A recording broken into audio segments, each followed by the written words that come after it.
Good day, my name is Dominick Ford. I'll be talking about the target data breach. It started with an HVAC vendor that opened a phishing email which allowed malware to be installed and their credentials were harvested. Not much Target could do about that, but these things do happen. Once the criminals had the credentials, they were able to move to Target's internal network. Now, the attack lasted from September to December. It's an extremely long time for somebody to be in your network.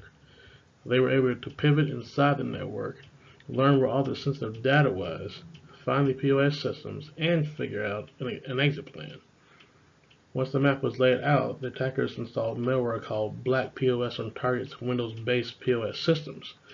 This malware also facilitated the escape route for the stolen user information and credit card numbers. There was an intrusion detection system and alerts sent to the sysadmins, and unfortunately they were ignored for some reason. I am guilty of this too. I can only speculate that maybe the IDS wasn't fine-tuned enough to fend off warning fatigue. The fatigue, when you see the same warning messages over and over, but you click OK without really reading the messages. I know what you're thinking, but Target recently passed a payment card industry or PCI audit before the breach, and that's true. But the audit didn't have items in scope like account privileges, vulnerability scans, or antivirus or malware protection. This is what the target attackers use to complete their objective, but doesn't Target use encryption when processing payments? This is also true, and they do. But with Black POS installed, it was able to read customer information and credit card numbers in the POS system's memory in plain text and harvest the data. Well, what else could a target done to protect themselves? I'm glad you asked that question.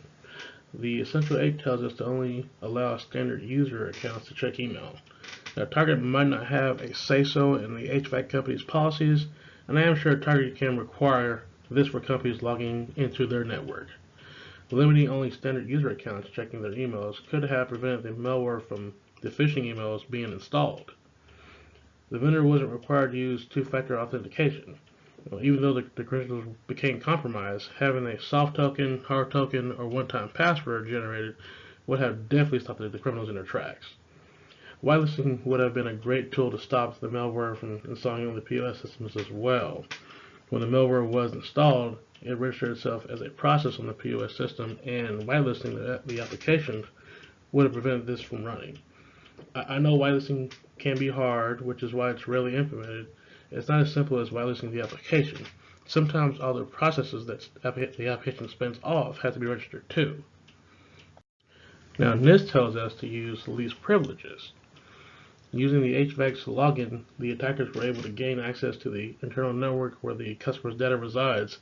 I can't think of a reason why a login that controls HVAC equipment would need access anywhere near customer data. Limiting what accounts can access on the network is vital. Also, if this account could move around within the network, and had access to the internal network, means that the network segmentation didn't leave much to the imagination. It sounds like their internal network infrastructure wasn't too complicated, and maybe there weren't many subnets created to stop lateral movement. CIS also recommends that the workforce be trained and help spot potential security threats. If the HVAC company was required to go through a program or some type of training on the awareness of phishing and general social engineering, this could have prevented the breach. The Air Force requires employees and some contractors to go through the cyber awareness program every year, otherwise your computer access gets removed. The training is a little corny, but it has good points. Also, changing default passwords on accounts that are pre-installed with software is a good idea too. The attackers leveraged 3 servers as FTP servers. They were able to do this because the default accounts and passwords were still being used on software called Performance Assurance for Microsoft Server. This was how the attackers moved the data off Target's networks. MITRE also suggests disabling account discovery. This can be a crucial way of blocking more malicious actions once an attacker's in. This could have been a method to find the default account and password of the servers previously mentioned. Also, attackers will commonly use open ports to send commands to software they have deployed.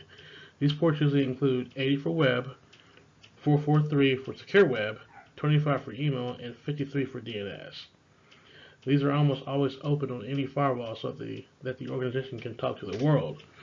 Methods to mitigate this would be to use an intrusion detection system that will see and inspect the packets. This will also send an alert if something looks fishy. Also, firewalls can perform deep packet inspecting, therefore allowing or dropping the packet depending upon its intentions.